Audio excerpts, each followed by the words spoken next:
ce numéro exceptionnel. Nous sommes donc le Grand Banja est à Ndossi village. Ça va être un moment magnifique que nous allons passer, déjà en profitant de cet espace qui est totalement exceptionnel, avec vue sur mer. Regardez, il y a une pirogue qui passe de l'autre côté. C'est juste magnifique. Je ne sais pas si on a cette image-là, mais en tout cas, c'est génial. On va passer du moment avec Johan, avec Ange, avec Évrard et bien sûr avec tous ceux qui sont installés ici. Il y a également Bigro qui sera de la partie, avec qui on va parler de son actualité, mais aussi de comment il aime cet espace. Les amis, le Grand Banja, ça va être formidable aujourd'hui avec toute l'équipe.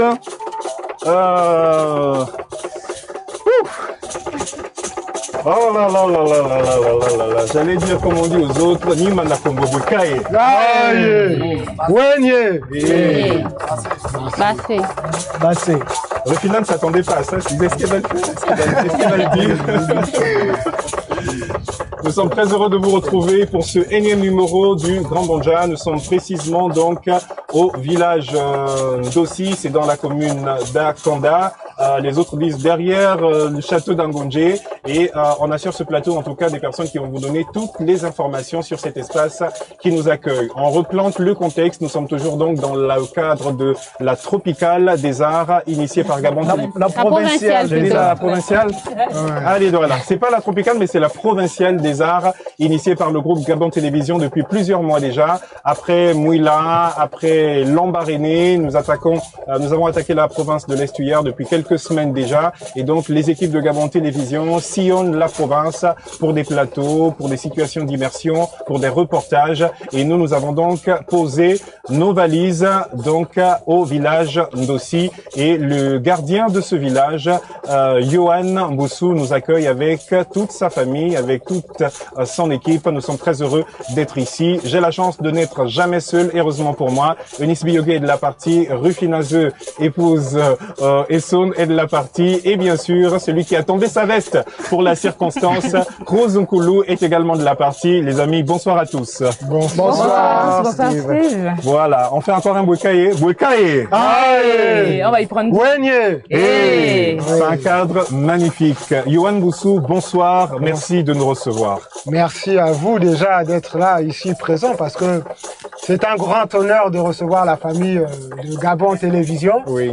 Et on salue encore la famille spirituelle de Ndossi Village, la famille de GTA et tous les membres qui permettent qu'aujourd'hui nous nous retrouvions pour échanger sur des questions existentielles. Eunice Biyogué à côté de vous. Bonsoir également Eunice. Bonsoir Steve, bonsoir Bien, à tous. j'allais dire bien sapé ou plutôt bien maquillé. Bien maquillée. D'accord. Voilà. Je suis arrivée, j'ai préféré me mettre dans les conditions parce que c'est très important de respecter l'espace. Bien Et sûr. donc voilà, même si c'est pas à 100%, on a fait ce qu'on peut. Voilà. En tout cas, ce site nous a imposé bien de make-up. On a revisité notre dress code habituel, Rufinazeux, a même tombé le chemisier. Et j'ai failli tomber le pantalon aussi. Ah oui. Heureusement. Je pensais que Rufina c'était Assagi en fait. Mais j'ai toujours été sage. C'était mon deuxième prénom à l'école. Ah, elle a failli tomber le pantalon. Bah oui, d'ailleurs, à l'exemple, pourquoi pas de vos sœurs qui sont également Justement. sur le plateau. Ça va, Rufina? Oui, ça va. Ce cadre est tellement inspirant, il est tellement magnifique que bon, voilà. Je sais pas, vous en pensez quoi? Si, c'est vrai, le cadre est inspirant et qu'on veut pas, il nous impose sa loi. Et je pense que, comme le disait Eunice tout à l'heure, c'est important de respecter les lieux que l'on foule, les lieux où on vient. On vient pas comme des conquérants, on vient comme des invités. Et quand on est des invités, bah, on se plie aux règles que l'on trouve. Voilà. Il s'est tellement plié justement au dress code de Ndossi que je vous promets, c'est la vérité. Cruz Nkulu, avant d'être sur le plateau, en fait, quand il s'est retrouvé à Gabon Télévision le matin, il avait son 3 pièces, cravate et tout. Et puis les gars, on s'est dit bon, il sait pas où il va, mais il va avoir la surprise, il va découvrir. Et effectivement, Cruz Nkulu, vous avez tombé votre 3 pièces. Oui, il le fallait. Oui. Comme le disait déjà Rufina tout à l'heure, il faut respecter l'endroit où on se trouve et un très beau cadre surtout. J'y pense en toute franchise, il faut venir ici un bon week-end, prendre tout son temps, admirer Regardez comment ça souffle. C'est trop bien. C'est trop bien. Donc, Le spectacle est magnifique. Vous à la maison, vous pouvez pas ressentir ce que... Alors, si vous nous voyez très émus, très contents, très souriants, c'est juste qu'on est en train de passer un moment magnifique. Ce lieu, il est magique, j'ai presque envie de le dire. Et donc, si vous voyez, si vous percevez un excès de zèle ou de joie, ben, c'est juste en fait ce moment, cet espace qui nous le contamine en fait, Prospolo. Tout simplement, donc pourquoi pas ne pas faire tomber sa veste. Il y avait même possibilité de faire l'émission en débardeur, peut-être pas bikini, mais... Ouais, quand même. Ça, ce sera pour la prochaine fois. Yoann, il nous a dit. Hein, voilà, il y a tellement d'activités. On va en parler d'ailleurs. Il y a tellement d'activités ici que ben peut-être le prochain rendez-vous, ben on sera en maillot de bain, en bikini et autres. Oui, voilà. Tranquillement. Je sais pas pourquoi ça fait rire le finazeux. Non, il faut que je me chasse l'image que j'ai eue tout à l'heure de ma tête. Il faut. Très vite. Il faut que je la chasse très vite. Vous avez eu mon image en bikini, c'est ça? Mais mon Dieu, Steve. Il faut que je sache ça de ma tête. Non, mais elle a l'air tellement traumatisée. C'est sûr que Et puis, l'image n'était pas ravissante. à côté des activités en bikini, il y a autre chose. Il y a autre chose, il y a des plein de choses à randonnées découvrir. et tout le reste. On va en parler. Yoann Boussou, comme je l'ai dit, juste pour rappel, ben, vous êtes le gardien de ces lieux. On aura, tout au long de l'émission, on aura le plaisir de recevoir également d'autres membres, justement, de GTA, donc de Gabon Terre d'Avenir. Et on aura le plaisir de recevoir, par exemple, Evra Eteno. On aura le plaisir de recevoir Ange Malabi. Et puis, on aura le plaisir aussi de recevoir quelqu'un que vous connaissez, un artiste de talent, avec une inspiration toujours bien particulière, qui, à son niveau, a su allier tradition et modernité. Il le fait tellement bien et il a un célèbre cri, c'est... Bigoro sera de la partie dans quelques instants avec nous, mais déjà pour faire connaissance, nous on a déjà fait connaissance physiquement avec le lieu, presque spirituellement aussi parce qu'on est très bien encadré aussi. Et puis on va laisser à Yoann Boussou le temps de nous présenter, de nous raconter Ndossi. Vraiment de nous présenter Ndossi spirituellement, philosophiquement. Quel ADN porte ce site? Eh bien, la première volonté de Ndossi, c'est d'incarner notre identité profonde, et surtout faire un hommage à nos pères, mères et aïeux qui, jusqu'à aujourd'hui, ont fait une transmission de connaissances que vous pouvez voir là. Alors, au premier abord, on a toujours l'impression que nos traditions sont prises sous l'angle du folklore ou des traditions primitives, comme certains voudraient les qualifier. Mais en s'y attelant, en s'y intéressant, on se rend compte qu'il y a réellement une profondeur sur l'école de la vie, l'essence de la vie, comment un homme doit se comporter au sein de sa famille, avec ses collègues, avec ses camarades, et comment rechercher cette quête du bien-être. Donc Ndossi, ça signifie le rêve et surtout le rêve qu'on matérialise.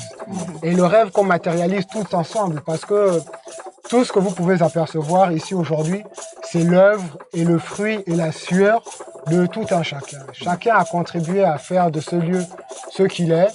Et c'est avant tout un lieu de partage et un lieu de rencontre qui est là pour faire la promotion de l'identité gabonaise, qui est là pour faire la recherche sur les sciences gabonaises, parce que ce qu'on appelle les rites traditionnels sont autant d'écoles de la vie, autant d'écoles qui peuvent nous enseigner à mieux nous positionner et à mieux être conquérants face à l'étranger, si je puisse dire. Donc voilà un peu le Ndossi Village.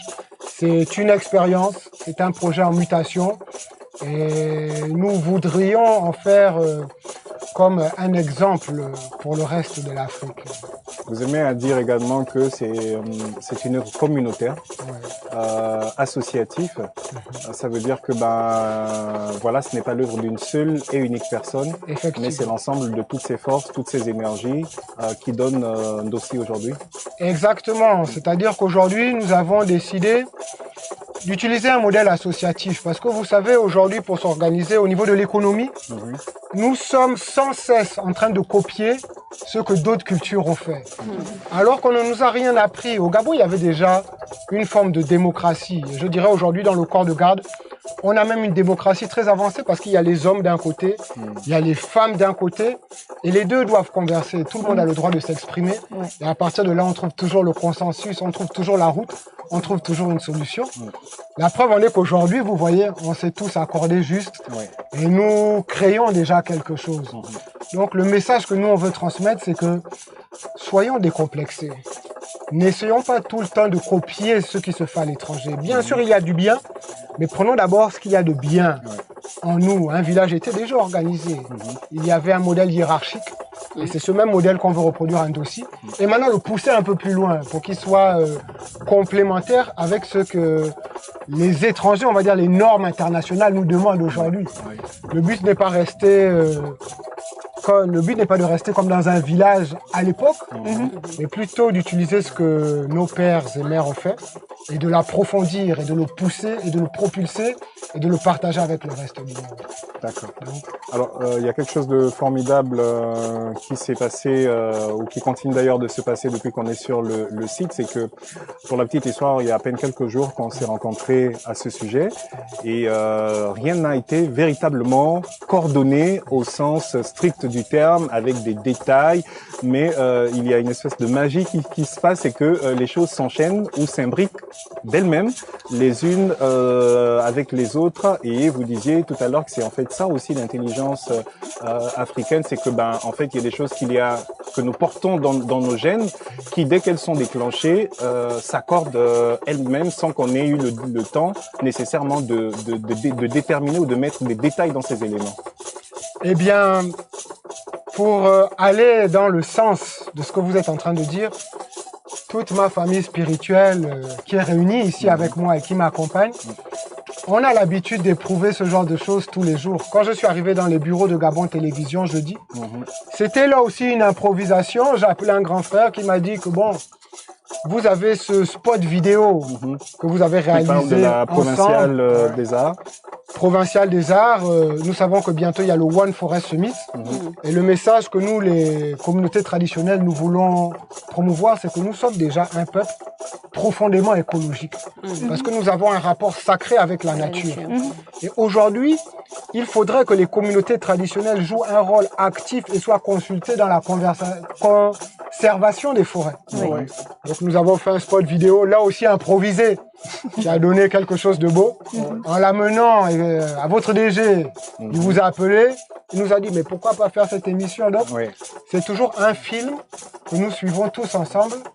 Et la vie peut être un film, et peut être un beau film. Dès le moment où nous allons apprendre à nous connaître, à nous accepter avec nos défauts, et à travailler ensemble, main dans la main. Parce que les différences font la spécificité et la qualité. Nous sommes une tradition orale. À l'inverse des traditions écrites, chaque génération se renouvelle.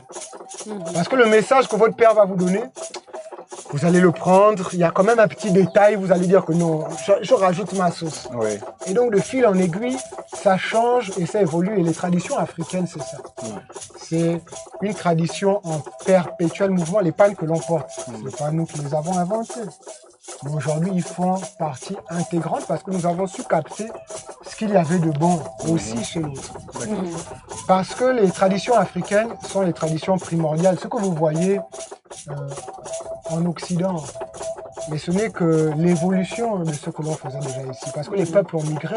On sait bien que l'histoire de l'humanité commence en Afrique.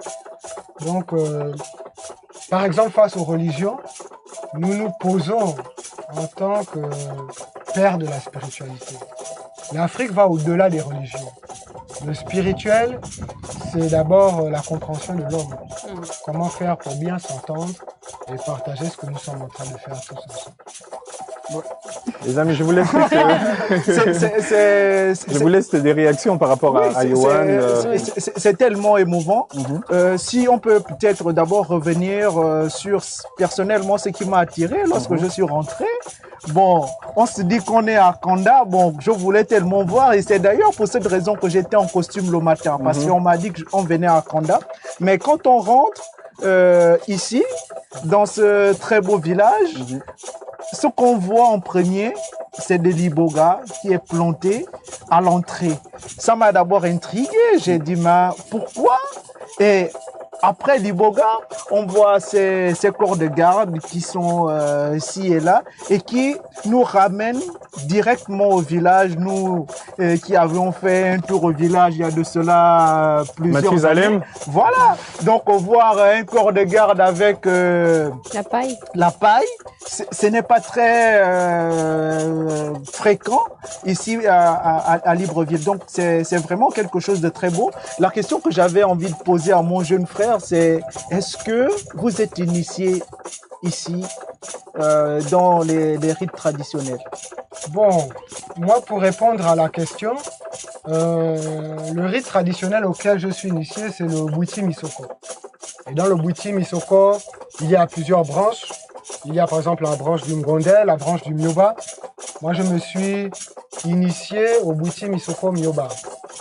Et il y a une communauté avec laquelle je traîne beaucoup et qui m'enseigne beaucoup, c'est la communauté Pouvi, qui est une communauté qui a gardé profondément la tradition et qui vit tous les jours de cette tradition. Et depuis que je me suis fait initier au Bwiti, comment dire, c'est devenu comme une philosophie de vie. Parce que je ne peux pas mettre le Bwiti comme une religion. C'est plus un style de vie, une philosophie de vie, une école de la vie qui vous pousse à vous surdépasser pour aller vers les autres, pour comprendre les autres, pour soigner les autres et pour essayer de créer ce que nous sommes en train de faire tous ensemble. Qu'est-ce qui vous a beaucoup plus marqué justement dans le Bwiti et qu'est-ce qui peut faire en sorte que peut-être moi qui suis chrétien, l'autre qui est musulman, puisse se faire initier aujourd'hui? Parce que j'ai trouvé que c'était une philosophie d'ouverture. Si vous êtes chrétien, dans le Bwiti, on va toujours vous accepter. Si vous êtes musulman, on va vous accepter. Si vous êtes juif, on va vous accepter parce que la spiritualité va au-delà de la religion. Il n'y a pas de limite dans la Il n'y a pas de limite, puisque chaque génération est en quête, de toute façon, une certaine vérité. Voilà, exactement. Et le mieux, c'est de venir toucher la réalité du bout du doigt. Nous ne sommes pas là pour essayer de convertir tout le monde, mais plutôt venez expérimenter à votre rythme, parce que nous savons qu'aujourd'hui, beaucoup de nos traditions ont été diabolisées, ont été stigmatisées. L'Iboga a une mauvaise image. Donc nous prenons le chemin inverse, nous disons aux gens, ben, venez, nous allons essayer déjà de vous faire découvrir des expériences progressives. Et celui qui aura envie d'approfondir progressivement, il suffit de fréquenter doucement. Chacun sait quel niveau de spiritualité ou ce qu'il recherche dans la vie. Moi, ça m'a beaucoup apporté. Si ce village-là existe, c'est parce qu'un jour, je me suis intéressé à tout ça. D'accord. Quelles sont les difficultés que rencontre principalement votre communauté quand on sait bien, on l'a évoqué, hein, quand on sait bien que on est dans une société qui est de plus en plus speed, qui s'intéresse à tout ce qui vient d'ailleurs et où la religion, que ce soit le christianisme ou l'islam, a pris du terrain. Comment vous arrivez à sortir votre épingle du jeu? Comment vous arrivez à convaincre tous ces jeunes-là qui sont assis aujourd'hui? Ils sont très jeunes, hein, c'est aussi. Mais là, c'est moyen, même on a vu de plus petit. Comment aujourd'hui le message passe positivement? Je pense que les gens doivent les féliciter parce que c'est un travail à part entière. Jouer de cet instrument, c'est prendre des postures. Se maquiller de cette manière, c'est du travail. Et souvent, on a tendance à oublier ça. Et aujourd'hui, notre réel combat, c'est qu'on a besoin d'interpeller l'État, les acteurs du domaine privé, dans le sens où il faut aussi investir dans nos rites. Aujourd'hui, l'Église est organisée, mais pourquoi? Il bénéficie de fonds. L'islam est organisé, il bénéficie de fonds. Nous, on est contre aujourd'hui entendre ces phrases que parfois j'ai eu à entendre. Vous êtes des gangas, vous n'avez pas besoin d'argent. Vous pouvez rester dans la forêt. Non. L'argent aussi est un outil qui permet à l'homme de se développer. Donc, il faudrait que les communautés traditionnelles soient reconnues. La médecine gabonaise puisse être reconnue au niveau des assurances pour que nous puissions pallier à nos soucis du quotidien. Un ganga qui doit penser à comment il doit nourrir sa famille le soir, comment il doit faire pour payer sa facture d'électricité, il ne peut pas être concentré.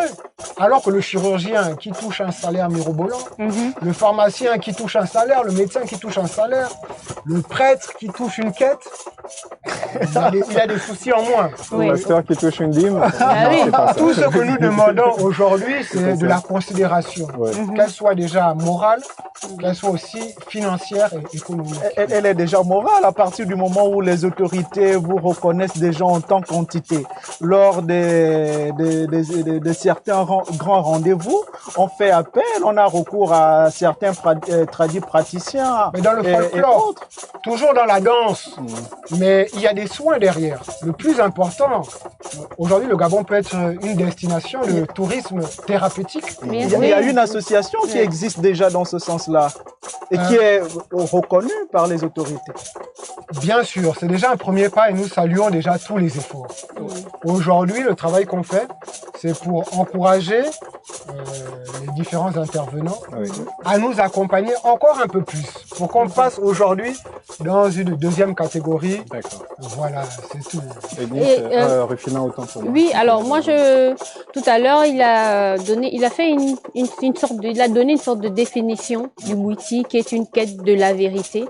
Mais aujourd'hui, est-ce que le Bwiti ou encore la Nourite de manière générale ne souffre pas aussi de l'image de l'image générale qu'ont les gens par rapport aux pratiques qui ont été faites par des Bwitis eux-mêmes? Je vous prends un exemple. Aujourd'hui, le Nganga, normalement, ça ne veut pas dire sorcier, littéralement. Mais on l'apparente à un sorcier, à quelqu'un qui peut faire du mal. Et c'est d'abord même la première image qui arrive. Et qu'est-ce qui fait qu'aujourd'hui, nos autorités ne s'intéressent pas à tout ce qui concerne nos rites? Parce que on sait que lorsqu'il faut instituer parfois un homme politique, il a recours aux rites. Mais après, qu'est-ce qu'il fait de cette communauté qu'il a installée? Il ne revient pas dessus, il ne l'aide pas à se développer. Mais pourquoi? Est-ce que les Gangas ou encore nos rites, le Bwiti, ne souffrent pas justement de l'image négative qu'eux-mêmes ont aidé à véhiculer? Bon, déjà, il y a plusieurs éléments dans votre question. Le premier qui m'interpelle, c'est le mot sorcier, qui n'est pas un mot des langues bantoues. Donc, déjà, il doit nous interpeller à comprendre que diabolique, ce n'est pas un mot de nos langues. Diable, ce n'est pas un mot de nos langues. Sorcier, ce n'est pas un mot de nos langues. Donc déjà, dans la langue, vous pouvez comprendre comment on peut conditionner un esprit humain à s'intéresser ou se désintéresser. Vous avez dit que oui, effectivement, il y a eu des mauvaises pratiques. Et j'ai envie de dire, comme dans toute assemblée d'hommes, si vous prenez le monde des affaires, il y a des hommes corrompus. Si vous prenez les hommes d'église, il y a parfois des scandales où on nous parle de pédophiles. Est-ce qu'on va résumer tout un groupe à juste une personne qui s'est mal comportée? Je ne pense pas. Donc, il ne faudrait pas juste condamner nos traditions. Nous, le travail que nous faisons aujourd'hui, c'est un long travail. Parce que nous devons réapprendre aux gens derrière ce que vous appelez sorcier. Les gens regardent Harry Potter. Ça ne dérange pas de dire qu'Harry Potter est un sorcier sympathique. Donc, si vous voulez utiliser le mot sorcier, ne le mettez pas tout simplement toujours de manière négative. Un sorcier peut être bénéfique si vous voulez utiliser ce mot. Il y a même ma sorcière bien-aimée. Ah, Oui. Donc, voilà. on joue avec les mots et tout ça. Et concernant les autorités, il y a beaucoup d'autorités qui vont dans le sens de la culture, aussi qui soutiennent la culture et qui se battent pour la culture. Le message qu'on a envie de leur dire, ne restez pas dans l'ombre. Il Affirmez-vous. faut qu'ils affirment ça. N'ayez pas Qu'ils s'affirment, peur oui. de porter un pagne ou de porter une décoration ou de vous affirmer initié dans un rite, parce que c'est comme dire, j'appartiens à telle école, je ne suis pas un sorcier, je ne fais pas de sacrifice, parce que souvent c'est ça qui revient. Oui, Oh, dans cette effectivement. société, vous allez sacrifier, vous allez faire tout ça. Mais ce ne sont que des affabulations, si je puis dire, ou des fake news. Docteur Yohan Boussou, vous êtes le gardien du temple, du village d'Ossi surtout, et vous nous faites la sympathie, la gentillesse de nous accueillir chez vous. Mais derrière vous, vous n'êtes pas seul et vous l'avez bien rappelé.